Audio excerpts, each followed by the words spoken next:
Hello दोस्तों, welcome back to the channel commerce heroes classes. तो finally हम लोग कंटिन्यू कर रहे हैं कैश फ्लो स्टेटमेंट के साथ। This is lecture number 2।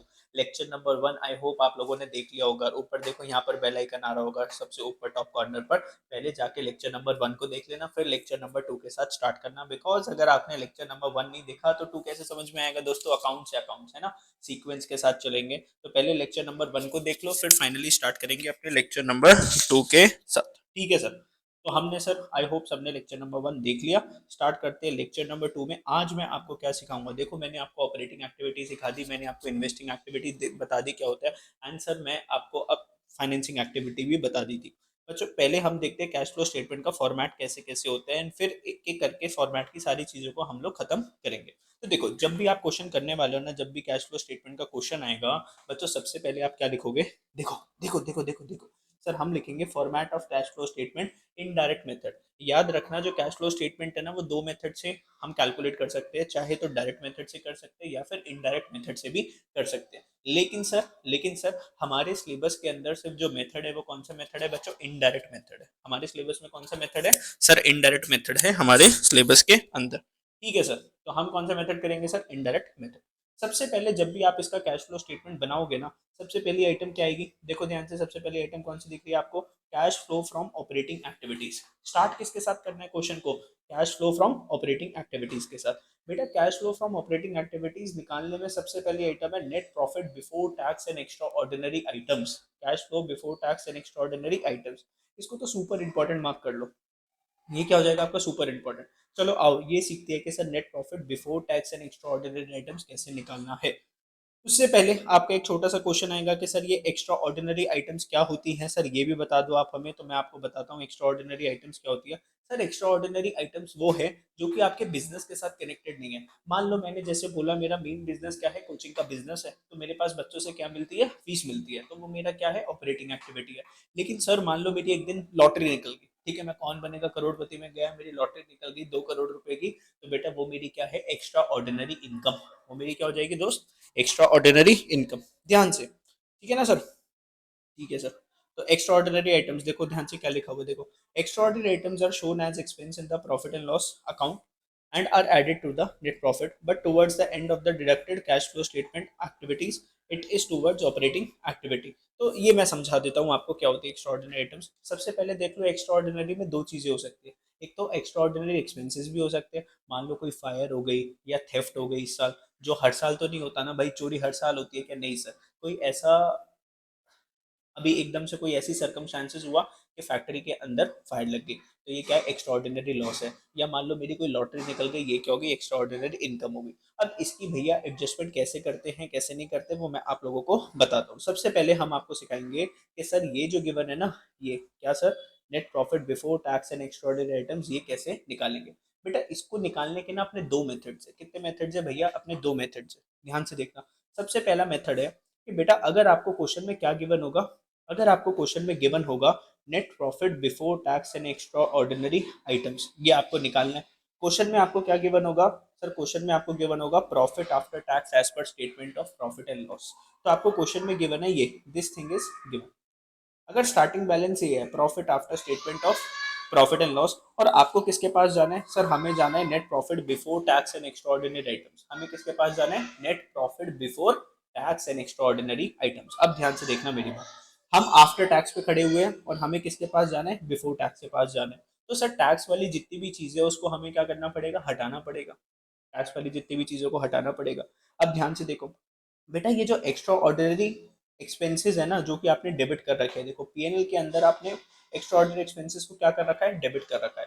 लेकिन मैं यहाँ पे जो नेट प्रॉफिट जो निकाल रहा हूँ वो किसका निकाल रहा हूँ, अपनी बिजनेस एक्टिविटीज का निकाल रहा हूँ। और ये जो एक्स्ट्रा ऑर्डिनरी आइटम, ये मेरा बिजनेस थोड़ी ना, एक्स्ट्रा ऑर्डिनरी आइटम मेरा कोई बिजनेस थोड़ी ना। अब जैसे मान लो कोई लॉस हो गया, थेफ्ट हो गई, फायर लग गई, तो भाई ये क्या हर साल होता रहेगा क्या, कि कभी कभार होने वाली सिचुएशंस है। तो बेटा इसको मेरे को यहाँ से हटाना पड़ेगा। तो नेट प्रॉफिट निकालने के लिए आपने इस एक्स्ट्रा ऑर्डिनरी एक्सपेंसेस को नेट प्रॉफिट में क्या करा था, ध्यान से, इसको क्या करा था आपने, माइनस कर रखा था। बच्चों इसको हटाने के लिए इसको दोबारा से क्या कर दिया हमने, प्लस कर दिया। सर एक बार दोबारा से बता दो, देखो बच्चों ध्यान से देखो, लॉजिकली हम सारी चीजें समझेंगे कि प्लस क्यों हुआ माइनस क्यों हुआ। देखो जब भी आपने प्रॉफिट एंड पीएनएल अकाउंट आपने जब भी बनाया, आपने क्या बनाया, PNL account debit side credit side पे। बेटा यहाँ पर आपने क्या लिख रखा था, to extraordinary expenses. PNL के डेबिट साइड पे आपने क्या लिखा था, एक्स्ट्रा ऑर्डिनरी एक्सपेंसेस। बेटा इन एक्सपेंसेस को आपने इनकम में से माइनस करा तो आपको क्या निकल के आया, नेट प्रॉफिट निकल के आया। लेकिन सर मैं यहाँ पे जो नेट प्रॉफिट जो निकालने वाला हूँ वो किसका निकालने वाला हूँ, अपने बिजनेस का निकाल रहा हूँ। तो क्या ये मेरा बिजनेस है क्या सर, थेफ्ट हो जाना या फायर हो जाना क्या ये मेरे बिजनेस में रेगुलर नेचर का होता है? सर ये रेगुलर नेचर की आइटम नहीं है, इसलिए इसको हटाना है। तो नेट प्रॉफिट पे पहुंचने के लिए मैंने इसको माइनस कर रखा था, हटाने के लिए मैं इसको क्या कर दूंगा, रिवर्स प्लस कर दूंगा। ठीक है सर। ऐसे ही मान लो एक्स्ट्रा ऑर्डिनरी इनकम है, क्या है एक्स्ट्रा ऑर्डिनरी इनकम। मान लो मेरी लॉटरी निकल गई थी तो मैंने वो जो लॉटरी की इनकम है वो कहाँ पर लिख दी थी, क्रेडिट साइड पे लिखी थी बाय एक्स्ट्रा ऑर्डिनरी इनकम। यहाँ पे मैंने लिखा था बाय एक्स्ट्रा ऑर्डिनरी इनकम, तो मैंने इसको क्रेडिट साइड पे लिख रखा था। बच्चों क्या ये मेरी बिजनेस की इनकम है, नहीं सर। लेकिन सर नेट प्रॉफिट को निकालने के लिए मैंने एक्स्ट्रा ऑर्डिनरी इनकम को प्लस कर रखा है और एक्स्ट्रा ऑर्डिनरी एक्सपेंसेस को माइनस कर रखा है। इनकम को प्लस कर रखा है, हटाना पड़ेगा। जिस चीज को प्लस कर रहा है उसको हटाने के लिए क्या करना पड़ेगा, माइनस करना पड़ेगा। तो बच्चों एक्स्ट्रा ऑर्डिनरी आइटम्स को जो कि इनकम्स है उसको मैंने माइनस कर दिया और एक्सपेंसेस को मैंने क्या कर दिया, प्लस कर दिया, क्योंकि इनको हटाना है। यहाँ से देखो, यहाँ पे लिख लो, इनको यहाँ से हटाना है, हटाना है। तो हटाने के लिए हम क्या करेंगे सर, जो भी इनकम्स थी जिनको प्लस करा था अब क्या कर देंगे, माइनस। और जो एक्सपेंसेस थे जिनको माइनस कर रखा था उनको क्या कर दिया, हमने प्लस कर दिया। अब बच्चों दो चीजें के ऊपर फोकस करो, दो और चीजें हैं। एक तो आपका provision for tax made during the year. Sir इस साल आपने प्रोविजन फॉर टैक्स जो बना रखा है, करंट ईयर का provision, provision for tax made during the year. बच्चों क्वेश्चन के अंदर जो है ना आपको दो प्रोविजंस गिवन होंगे, एक तो करंट ईयर का गिवन होगा और एक लास्ट ईयर का गिवन होगा। हमें कौन सा वाला चाहिए, इस साल वाला, करंट ईयर वाला, जिसका हम सीएफएस बना रहे हैं। लास्ट वाले का हमें कुछ लेना देना नहीं है। ठीक है, जब क्वेश्चन जब करवाऊंगा ना और अच्छे से समझाऊंगा। सर प्रोविजन फॉर टैक्स हमारे लिए एक्चुअल में क्या होता है, खर्चा होता है।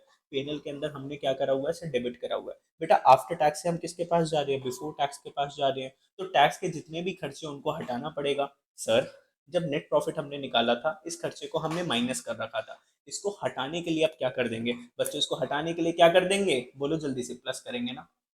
Sir provision for tax is the expense, वो मैंने पीएनएल में क्या कर रखा था, डेबिट कर रखा है। हटाने के लिए मैं उसको क्या कर दूंगा सर, प्लस कर दूंगा। ऐसे ही मान लो आपने कोई इनकम टैक्स से ज्यादा पे कर दिया था सरकार को, आपने इनकम टैक्स ज्यादा पे कर दिया था गवर्नमेंट को। ठीक है, अब गवर्नमेंट ने आपका वो टैक्स क्या कर दिया, वापस कर दिया, रिटर्न कर दिया, क्योंकि भैया आपने ज्यादा पे कर रखा था, है ना, सरकार तो आपको वापस करेगी। अब सर जब आपके पास पैसे आए हैं तो आपने इसको पीएनएल में क्या कर रखा था, क्रेडिट कर रखा था। अब सर इसको मुझे कंसिडर नहीं करना, मुझे टैक्स के आइटम को कंसिडर नहीं करना। तो सर नेट प्रॉफिट निकालने के लिए मैंने इसको क्या कर रखा था, प्लस, बिकॉज ये मेरी इनकम थी। हटाने के लिए मैं इसको क्या कर रहा हूँ, माइनस कर रहा हूँ। हटाने के लिए मैं इसको क्या कर रहा हूँ दोस्तों, माइनस कर रहा हूँ। ये बात तो समझ गए मेरी, यस। तो एक्स्ट्रा ऑर्डिनरी एक्सपेंसेस वैसे तो माइनस कर रखे थे, हटाने के लिए प्लस कर दिए। एक्स्ट्रा ऑर्डिनरी इनकम्स हमने प्लस कर रखी थी, हटाने के लिए मैंने माइनस कर दी। प्रोविजन फॉर टैक्स मेरे लिए एक्सपेंस होता है, मैंने माइनस कर रखा था, हटाने के लिए मैंने प्लस कर दिया। और रिफंड ऑफ टैक्स मेरी इनकम थी, पीएनएल में मैंने क्या कर रखा था, क्रेडिट कर रखा था। हटाने के लिए मैंने उसको क्या कर दिया, हटाने के लिए मैंने उसको क्या कर दिया सर, लेस कर दिया। इनकम की प्लस कर रखा था, हटाने के लिए लेस कर दिया। ओके सर, ये चीज समझ में आई। तो बेटा this is method number one. ये क्या है आपका मेथड नंबर वन। आपको क्या निकालना सिखाया मैंने, net profit before tax and extra ordinary items. ठीक है बेटा, ये था अपनी पहली चीज, ये थी अपनी, आ जाओ आ जाओ आ जाओ, देखो net profit before tax and extra ordinary items, ये चीज हमने निकालनी सीखी एक मेथड के साथ, मेथड नंबर वन। ठीक है, अब सीखेंगे method number two. Method number two, बेटा इसी चीज को निकालना सिखा रहा हूं मैं अभी आपको। किसको निकालना सिखा रहे हो sir, net profit before tax and extra ordinary items, ये निकालना सिखा रहा हूं मैं आपको, net profit before tax and extra ordinary items. अब देखो क्वेश्चन के अंदर आपको क्या गिवन होगा, सरप्लस। क्वेश्चन में आपको क्या गिवन होगा, surplus. Starting balance, opening balance surplus का गिवन है, क्लोजिंग बैलेंस आपके पास सरप्लस का गिवन है। मेरे को एक बात बताओ ना, मान लो मैंने आपको सरप्लस का बैलेंस दिया, इसका बैलेंस दिया सरप्लस, देखो ध्यान से, एक है 2018 और एक है 2019। 2018 में आपके पास सरप्लस था 10 लाख रुपीस का, 2019 में खत्म होते होते आपका सरप्लस कितने का हो गया, 18 लाख रुपीस का। ठीक है, अब एक बात बताओ, जब आपने बिजनेस स्टार्ट करा था ऑलरेडी आपके पास 10 लाख थे, अब 2019 तक कितने पैसे हो गए, 18 लाख। तो इस साल आपने कितने पैसे कमाए, कितने पैसे का इनफ्लो हुआ। सर आप क्या करोगे, 18 लाख में से माइनस कर दोगे 10 लाख, तो आपके पास इनफ्लो कितने का हुआ, 8 लाख रुपीस का आपके पास क्या हुआ, इनफ्लो हुआ। तो बेटा हम इसके साथ स्टार्ट करेंगे क्वेश्चन। देखो हमें क्या लेना है, difference between closing balance and opening balance of surplus. तो बेटा ये जो 19 है मेरा क्लोजिंग बैलेंस है, 18 मेरा क्या था, ओपनिंग बैलेंस था। बेटा क्लोजिंग बैलेंस में से मैंने ओपनिंग बैलेंस को क्या कर दिया, माइनस कर दिया। तो 18 लाख में से 10 लाख को माइनस कर दिया। तो हमने स्टार्ट किसके साथ करा कि सर जी मेरे पास इस साल का जो प्रॉफिट्स है जो मैंने कमाए वो कितने कमाए, 8 लाख रुपीज कमाए। ठीक है, इतनी सी बात समझ में आती है सर हमें? बोलो जल्दी से यस बच्चों, जल्दी से बोलो, कमेंट बॉक्स में कमेंट कर दिया करो यस सर हमें सब कुछ समझ में आ रहा है। वीडियो अगर अच्छी लग रही है तो आपको पता है ना क्या करना है। सर वीडियो अच्छी लगती है तो अपने को वीडियो को लाइक करना है, दोस्तों के साथ शेयर करना है, चैनल को सब्सक्राइब कर लेना है। ठीक है, बिकॉज बहुत सारी वीडियोस आने वाली है आपके एग्जाम्स तक। यहाँ पे बहुत सारी बातें आपको, बहुत सारी स्ट्रैटेजीज, बहुत बहुत कुछ मैं आपको बताने वाला हूँ। ठीक है, कोई चीज मिस ना हो जाए बस आपकी। तो बच्चों क्लोजिंग बैलेंस माइनस क्या करना है, ओपनिंग बैलेंस। किसका sir, closing minus opening, surplus का, सरप्लस का। बेटा अब इसके अंदर ध्यान से देखना, कुछ चीजें जैसे एक्स्ट्रा ऑर्डिनरी एक्सपेंसेस अभी मैंने आपको समझाया ऐड क्यों करना होता है, एक्स्ट्रा ऑर्डिनरी इनकम्स को मैंने लेस क्यों कर रखा है ये भी मैंने आपको समझा दिया। दो चीजें और समझाई मैंने आपको, प्रोविजन फॉर टैक्स और ये। तो ये जो ब्लू ब्लू वाली आइटम है 1 2 3 4, ये चार चीजें तो सेम ही है जो अभी हमने मेथड नंबर 1 में जो करा। ये चार चीजें तो क्या है, सेम है। सर नई चीज कौन कौन सी है, नई चीज ये वाली है सर, ये dividend, dividend transfer to reserves. अब ध्यान से देखना मेरी बात। बेटा डिविडेंड, बेटा डिविडेंड दो तरीके के होते हैं, एक होता है हमारा फाइनल डिविडेंड और एक होता है हमारा इंटरिम डिविडेंड। अब सर ये क्या होता है, फाइनल डिविडेंड में क्या डिफरेंस है, इंटरिम डिविडेंड में क्या डिफरेंस है, बताऊंगा, समझाओ। लेकिन एक बात बताओ, डिविडेंड पे करना कौन सी एक्टिविटी होता है, डिविडेंड पे करना कौन सा एक्टिविटी होता है। सर अभी आपने लेक्चर नंबर 1 में सिखाया था कि जब कोई भी कंपनी डिविडेंड पे करती है तो जो कंपनी डिविडेंड पे करती है वो कौन सी एक्टिविटी है, फाइनेंसिंग एक्टिविटी है। कौन सी एक्टिविटी है, फाइनेंसिंग एक्टिविटी है। लेकिन सर मैं ये जो नेट प्रॉफिट जो निकाल रहा हूँ ये कौन सी एक्टिविटी का निकाल रहा हूँ, सर ये मैं तो ऑपरेटिंग एक्टिविटी का निकाल रहा हूँ। तो ऑपरेटिंग एक्टिविटी में फाइनेंसिंग एक्टिविटी क्या कर रही है, इसको यहाँ से हटाना पड़ेगा, इसको क्या करना पड़ेगा, इन दोनों चीजों को हटाना पड़ेगा, हटाना पड़ेगा। हटाने के लिए आप क्या करोगे, बेटा डिविडेंड पे करना आपके लिए क्या था, एक्सपेंस था, आपने इसको क्या कर रखा था, माइनस कर रखा था नेट प्रॉफिट निकालने के लिए। भैया डिविडेंड जो है ना पीएनएल के अंदर क्या होता है, डेबिट होता है। तो नेट प्रॉफिट निकालने के लिए आपने इनकम में से क्या कर रखा था, इसको माइनस कर रखा था। हटाने के लिए क्या कर दोगे, प्लस कर दोगे। तो सर डिविडेंड चाहे फाइनल डिविडेंड है, प्रपोज डिविडेंड है, चाहे इंटरिम डिविडेंड है, उसको आप क्या कर दोगे, प्लस कर दोगे। ठीक है, अब सर फाइनल डिविडेंड क्या होता है, इंटरिम डिविडेंड क्या होता है, बताऊंगा बताऊंगा, ठहरो ठहरो ठहरो, सब बताऊंगा। फिर बात करते हैं ट्रांसफर टू रिजर्व्स। इसकी बात करते हैं बच्चों, ट्रांसफर टू रिजर्व। अब ट्रांसफर टू रिजर्व्स का मतलब क्या होता है, मान लो मैंने बिजनेस में 10 लाख रुपए का प्रॉफिट कमाया, मैंने बोला भाई अगर हम सारा का सारा पैसा शेयर होल्डर्स में बांट देंगे तो कंपनी के पास क्या बचेगा। तो कंपनी ने इस 2 लाख में से अपने पास रिजर्व्स में, सेविंग्स में कितने पैसे ट्रांसफर कर दिए, 2 लाख रुपए। सर क्या ये खर्चा है कि सिर्फ मूवमेंट ऑफ कैश है, सर ये तो सिर्फ मूवमेंट ऑफ कैश है। मेरी जेब से पैसे तो गए, कंपनी की जेब से पैसे तो गए, लेकिन मैंने मान लो ऐसा सोचो ना, मैंने अपनी एक पॉकेट से पैसे निकाले 2 लाख रुपीज दूसरी पॉकेट में डाल दिए, क्या ये एक्सपेंस हो गया, कि सर आपकी पॉकेट तो खाली होगी ना। अबे भैया एक प्रॉफिट अगर एक पॉकेट से पैसे निकले दूसरी पॉकेट में डाल दिए तो खर्चा थोड़ी ना। ऐसे ही कंपनी ने क्या करा, प्रॉफिट्स में से 2 लाख रुपए निकाले और अपने बिजनेस के रिजर्व्स में ट्रांसफर कर दिए। तो it is not an expense but movement of cash. ये क्या है, मूवमेंट ऑफ कैश है। तो भैया खर्चा तो है नहीं। और ट्रांसफर टू रिजर्व्स हमने क्या कर रखा था, डेबिट कर रखा था, मतलब इनकम में से मैंने माइनस कर रखा था। सर इसको हटाने के लिए मैं दोबारा से इसको क्या कर रहा हूँ, प्लस कर रहा हूँ, दोबारा से क्या कर रहा हूँ, प्लस कर रहा हूँ।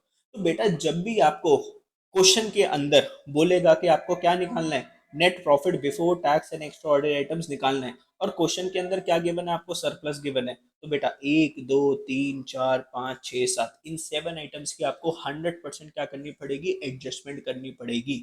बच्चों अधिकतर बच्चे जो है ना यही क्वेश्चन क्या कर देते हैं, गलत कर देते हैं। And this is the first पहली चीज है जिसको आप स्टार्ट कर रहे हो सीएफएस के अंदर। अगर ये स्टार्टिंग ही गलत हो जाएगी तो पूरा क्वेश्चन गलत हो जाएगा ना। मेरे को एक बात बताओ, अगर तुमने स्टार्टिंग ही गलत कर दी तो गलत चीज के अंदर आप सारी चीजें प्लस माइनस कर रहे हो तो सारी चीज तो क्या हो जाएगा, पूरा सीएफएस गलत हो जाएगा। एंड 99% ऑफ द स्टूडेंट यहीं पे गलती कर देते हैं, इनको ये 7 चीजें तो याद रहती नहीं दिमाग के अंदर। अब मेरे साथ याद करो जल्दी से। सर दो चीजें, एक्स्ट्रा ऑर्डिनरी इनकम है, एक्स्ट्रा ऑर्डिनरी एक्सपेंस है। एक्स्ट्रा ऑर्डिनरी एक्सपेंसेस हमने सर माइनस कर रखे थे, हटाने के लिए प्लस कर देंगे। एक्स्ट्रा ऑर्डिनरी इनकम सर हमने प्लस कर रखी थी, हटाने के लिए हम क्या कर देंगे, माइनस कर देंगे। फिर सर डिविडेंड की दो चीजें थी, एक तो प्रपोज डिविडेंड था, एक इंटरिम डिविडेंड था सर, एक ट्रांसफर टू रिजर्व्स था, ये सब था, है ना। और क्या था बच्चों आपका, सर प्रोविजन फॉर टैक्स था, और सर रिफंड ऑफ टैक्स था। तो सर प्रोविजन ऑफ टैक्स हमारा खर्चा होता है, हटाने के लिए, मतलब खर्चा था हमने माइनस कर रखा था, हटाने के लिए हम उसको क्या कर देंगे, प्लस कर देंगे। सर रिफंड ऑफ टैक्स, सरकार ने हमारे पैसे वापस कर दिए, तो हमने पीएनएल के क्रेडिट साइड पे डाल दिया था, हमने नेट प्रॉफिट में उसको प्लस कर रखा था, हटाने के लिए हम उसको क्या कर देंगे, माइनस कर देंगे। ओ माय गॉड, यस, समझ में आ गया। और डिविडेंड कौन सी एक्टिविटी होता है सर, डिविडेंड पे करना फाइनेंसिंग एक्टिविटी होता है, और हम तो यहाँ पे ऑपरेटिंग एक्टिविटी की बात कर रहे हैं, ऑपरेटिंग एक्टिविटी का नेट प्रॉफिट निकाल रहे हैं, तो सर यहाँ से हमें इनको हटाना पड़ेगा ना, डिविडेंड पेड को हमें क्या करना पड़ेगा दोस्तों, हटाना पड़ेगा। तो डिविडेंड पेड को हटाने के लिए सर एक्सपेंस था, आपने माइनस कर रखा था, हटाने के लिए आपने क्या कर दिया, प्लस कर दिया। ठीक है, बोलो जल्दी से, मेरी बात समझ में आ गई आप लोगों को, बोलो जल्दी, यस सर, यस। ठीक है, मुझे लगता है आप लोगों को अब इतनी बात तो समझ में आ गई होगी ना, आप लोग इतने तो समझदार हो, मैं ही मान के चलता हूँ। ठीक है, क्या बात कर रहे हो सर, आप क्यों मानते हो ऐसी चीजें, अरे मैंने मान लिया। अब मैं आपको इंटरिम डिविडेंड सिखाता हूँ, और मैं आपको सिखा रहा हूँ कि सब प्रपोज डिविडेंड में क्या डिफरेंस है, चलो जल्दी से, क्योंकि भैया बहुत इंपॉर्टेंट है इंटरिम डिविडेंड और प्रपोज डिविडेंड। आ जाओ जल्दी से, नोटबुक निकाल रखे हैं आपने, बेटा नोटबुक और पेन आपके पास हमेशा रेडी रहने चाहिए। हेडिंग डालोगे आप मेरे साथ, इंटरिम डिविडेंड, हेडिंग डालो ना मेरे साथ। और कौन सा डिविडेंड डालेंगे, फाइनल या फिर प्रपोज डिविडेंड, प्रपोज डिविडेंड। बेटा ध्यान से समझना, ये जो डिविडेंड पे करना क्या होता है सर, आपके जो शेयर होल्डर्स हैं उन्होंने आपकी कंपनी में ट्रस्ट लगाकर आपकी कंपनी के शेयर्स परचेज करे, तो जो भी बंदा आपकी कंपनी के शेयर्स परचेज करता है तो आपकी कंपनी को क्या पे करना पड़ता है सर, डिविडेंड पे करना पड़ता है। क्या पे करना पड़ता है सर, डिविडेंड देना पड़ेगा। अब सर ये वाला जो डिविडेंड है ना, इसका डिसीजन किसके हाथ में है, इंटरिम डिविडेंड पे करने का जो डिसीजन है ना, वो लेते हैं आपका बोर्ड ऑफ डायरेक्टर्स। इसका डिसीजन कौन लेते हैं सर, बोर्ड ऑफ डायरेक्टर्स लेते हैं। अब जैसे मान लो ईयर चल रहा था 2022 2023, तो कंपनी के क्वार्टरली रिजल्ट्स आते हैं, कैसे रिजल्ट्स आते हैं, क्वार्टरली रिजल्ट्स आते हैं, जैसे अप्रैल मई जून कंपनी रिलायंस इंडस्ट्रीज ने काम करा, अप्रैल मई जून रिलायंस इंडस्ट्रीज ने काम करा, मुकेश अंबानी जी ने डिसाइड करा कि भैया हम अपने शेयर होल्डर्स को ना डिविडेंड देंगे, हर एक शेयर पे 10 रुपए देंगे। हर एक शेयर पे कितने पैसे देंगे, ₹10 देंगे। मान लो मेरे पास रिलायंस इंडस्ट्रीज के 100 शेयर्स है, तो हर एक शेयर पे 10 रुपए के हिसाब से मेरे पास कितना डिविडेंड आ गया, ₹1000 का। अब बेटा ध्यान से सुनना मेरी बात, इंटरिम डिविडेंड, जिस साल board of directors interim dividend declare करते हैं उसी साल उनको पे करना होता है। मतलब सर डिक्लेयर कब करा कि हम डिविडेंड देंगे, सर इन लोगों ने डिक्लेयर करा 2022 में कि हम क्या देंगे सर, डिविडेंड देंगे, और इसी साल इनको क्या करना पड़ेगा सर, पे करना पड़ेगा। ठीक है, इसी साल क्या करना पड़ेगा सर, पे करना पड़ेगा, उसको हम क्या बोलते हैं, इंटरिम डिविडेंड। मुकेश अंबानी ने अप्रैल में जून को डिसाइड करा कि भैया प्रॉफिट्स आए थे, इनका क्या होता है ना बेटा, क्वार्टरली रिजल्ट्स आता है, अप्रैल में जून में जो बिजनेस जो करा उसके बारे में इनको बताना पड़ता है कि सर क्या प्रॉफिट है क्या लॉस है। तो प्रॉफिट बहुत सारा हुआ, तो शेयर होल्डर्स ने बोला मुकेश अंबानी कोई डिविडेंड तो दे दो यार, है हमने पैसे लगा रखे कुछ तो मिलना चाहिए ना। तो मैं भी बोलता रहता हूँ मुकेश अंबानी जी कुछ पैसे दे दो, तो उन्होंने 10 रुपए दे दी हर एक शेयर के ऊपर। तो कितने पैसे आ गए, ₹1000 आ गए। ठीक है, मैंने बच्चों को पार्टी दे दी ट्यूशन के अंदर, तो ₹1000 आए मेरे पास। बेटा इन्होंने डिक्लेयर कब करा था डिविडेंड, इन्होंने डिक्लेयर करा 2023 में, और 2023 में ही पे कर देते हैं। लेकिन बेटा ये जो फाइनल और प्रपोज डिविडेंड होता है ना, ये कब होता है बेटा, ध्यान से देखना, जब साल जब खत्म हो जाता है ना, मान लो 1/4/2022 को बिजनेस स्टार्ट हुआ, 31 मार्च 2023 को बिजनेस क्या हो गया, एंड हो गया। बेटा जब बिजनेस एंड हो गया ना, तो यहाँ पर क्या बने, इनके फाइनेंशियल स्टेटमेंट्स बने, बैलेंस शीट बनी, प्रॉफिट एंड लॉस अकाउंट बना, और आपका ट्रेडिंग अकाउंट बना।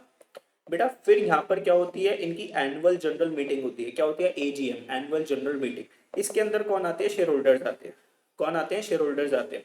तो शेयर होल्डर से पूछा जाता है कि भैया कंपनी ने इतना अच्छा सब कुछ करा है, क्या हम डिविडेंड बांट दें क्या। तो जब शेयर होल्डर्स अप्रूवल देते हैं तो ये लोग क्या बांटते हैं, डिविडेंड बांटते हैं। तो ध्यान से देखना बेटा, डिविडेंड जो बांटा जा रहा है वो कौन से साल के परफॉर्मेंस का बांटा जा रहा है सर, हमने बिजनेस करा अकाउंटिंग ईयर 22-23 में। ठीक है, बिजनेस चला पूरे साल, बिजनेस ने बहुत अच्छा क्या करा, प्रॉफिट करा। अब हम क्या बांटेंगे भैया, डिविडेंड बांटेंगे। अब डिविडेंड जो बांटेंगे वो हम कौन सी ईयर में बांटेंगे, 23-24 के अंदर क्या बटेगा, डिविडेंड बटेगा। तो सर प्रपोज करा था पिछले साल का, मतलब और पे करा है इस साल। तो जब भी आप प्रपोज डिविडेंड देखते हो ना तो आपको प्रीवियस ईयर का देखना पड़ेगा। प्रीवियस ईयर का डिविडेंड आपको इस साल पे मिला होगा, प्रीवियस ईयर का डिविडेंड आपको इस साल पे मिला होगा। इतनी बात समझ में आई नहीं आई? क्वेश्चन जैसे ही आएगा मैं आपको समझा देता हूँ। तो पहले क्वेश्चन के साथ शुरुआत करते हैं एंड आई होप आपको ना समझ में आ जाएगा। देखो चलो पहले मेरे साथ क्वेश्चन पे आओ। तो अभी हमने क्या सीखा सर? हमने सीखा कि जब भी कैश फ्लो स्टेटमेंट हमें बनाना है तो ऊपर हेडिंग क्या लिखनी है, format of cash flow statement in direct method for the year ended this. सबसे पहले कौन सी एक्टिविटी के साथ स्टार्ट करना है, cash flow from operating activity के साथ स्टार्ट करना है। ठीक है, उसके अंदर सबसे पहली आइटम आती है net profit before tax and extra ordinary items. ठीक है, इसको कैसे कैलकुलेट करते हैं तो दो मेथड्स मैंने आपको सिखा दिए। अब मैं आपको करवा रहा हूँ एक सुपर डुपर इंपॉर्टेंट क्वेश्चन। तो देखो क्या लिखा हुआ है, following is the extract from the balance sheet of universe limited. तो एक कंपनी है यूनिवर्स लिमिटेड, उसका बैलेंस शीट का आपको क्या गिवन है, फॉर्मेट गिवन है। बोल रहा है इक्विटी शेयर कैपिटल। बच्चों एक के इसके अंदर जो है एक चीज और ध्यान देना कि सर ये वाला जो डेटा गिवन है कौन सी ईयर का गिवन है, सर दिस इज 21-22। ये वाला कौन सी ईयर का डेटा गिवन है, 22-23 का डेटा गिवन है। ठीक है, तो अब ध्यान से देखना, prepare the net profit before tax and extra ordinary items. बच्चों आपको ऐसे देखना पड़ेगा इसको। देखो यहां से ऐसे देखोगे, आप ये देखोगे चेंज कितना आया। सर हमारे पास इक्विटी शेयर कैपिटल पहले 5 लाख का था, अब कितने का हो गया सर, 5 लाख का हो गया। सर हमें जो सीएफएस जो बनाना होगा ना वो बनाना होगा 22-23 का। तो हम जो है ना ऐसे देख रहे हैं, ऐसे।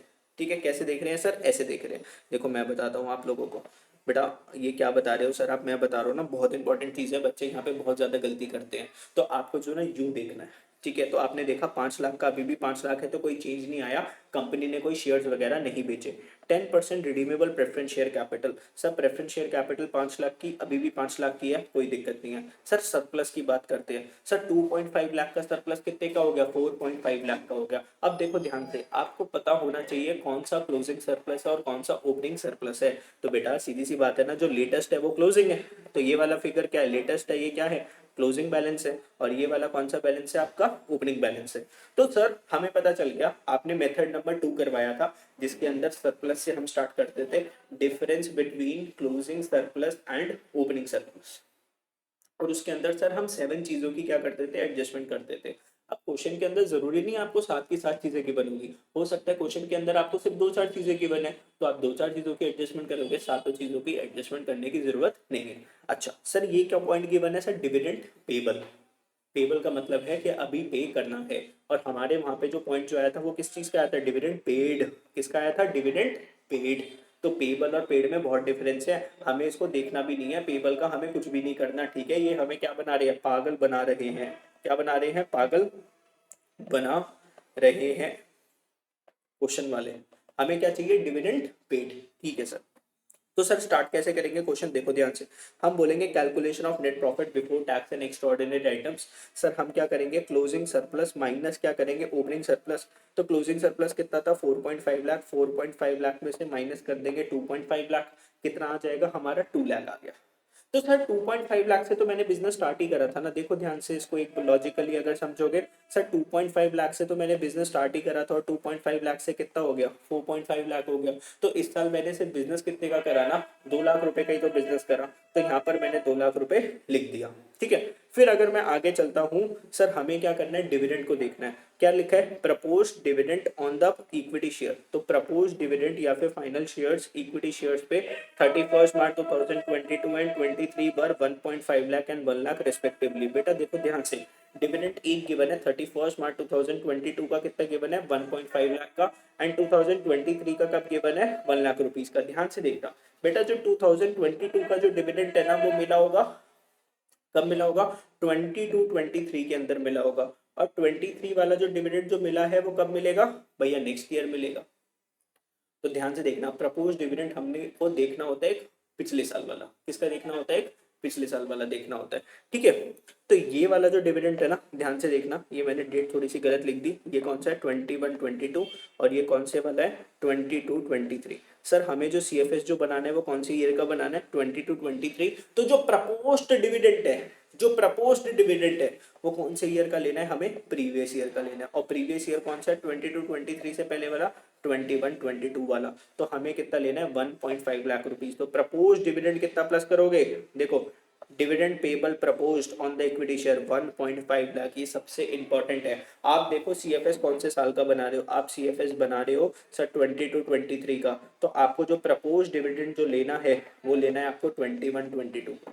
प्रपोज डिविडेंड कब का लेना है? 21-22 का, क्योंकि सर उस साल की परफॉर्मेंस पे 21-22 की जो परफॉर्मेंस थी उसके बेसिस के ऊपर हमें डिविडेंड दिया गया 22-23, तो इस साल जो डिविडेंड जो मिला है ना वो पास्ट ईयर का है, ठीक है। यस सर, जो इंटरिम डिविडेंड लेना है वो इसी साल का लेना है, तो क्या लिखा हुआ है देखो ध्यान से, interim dividend of 50,000 in equity share was paid on 31 दिसंबर, बोले तो कौन सा साल हो गया? 22-23। इंटरिम डिविडेंड इसी साल का लेना है, इंटरिम डिविडेंड इसी साल का लेना है। प्रपोज डिविडेंड जिस साल का सीएफएस बना रहे हो उससे पिछले वाले का लेना है, उससे पीछे वाले का लेना है, ठीक है सर। तो इंटरिम डिविडेंड हमने लिया इसी साल का, ठीक है। अब देखो ध्यान से, अब सर एक चीज सुपर इंपॉर्टेंट ध्यान से देखना इस वाली चीज को। बेटा हमारे प्रेफरेंस शेयर कैपिटल थी, बेटा प्रेफरेंस शेयर कैपिटल पे क्या लगा हुआ है? ये आगे 10% आपको दिख रहा है, 10% लिखा हुआ है। हाँ जी सर दिख तो रहा है सर, ये क्या होता है बेटा? ये है डिविडेंड। मतलब इसका मतलब है कि ये जो प्रेफरेंस शेयर कैपिटल वालों ने जिसने कंपनी को पैसे दिए हैं, कंपनी उनको हर साल 10% का फिक्स डिविडेंड देगी। सर डिविडेंड कौन से बैलेंस का देना होता है? ओपनिंग बैलेंस का, क्लोजिंग बैलेंस का? सर डिविडेंड हमेशा पे करना होता है ओपनिंग बैलेंस का, जो कि है 5 लाख रुपीज। सर यहाँ पे तो क्लोजिंग भी 5 लाख है, तो हम तो किसी का भी दे देना बेटा, याद रखना हमेशा डिविडेंड इज पेड ऑफ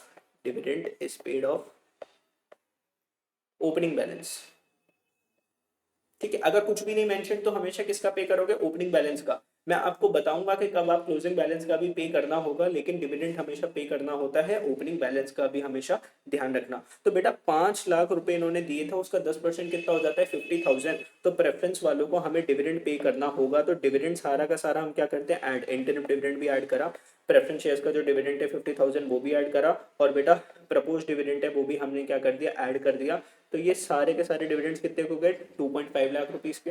तो 2 lakh plus 2.5 lakh, net profit before tax and extraordinary items कितना आ गया? सर ये आ गया 4.5 लाख। कितना आ गया? 4.5 लाख, ठीक है।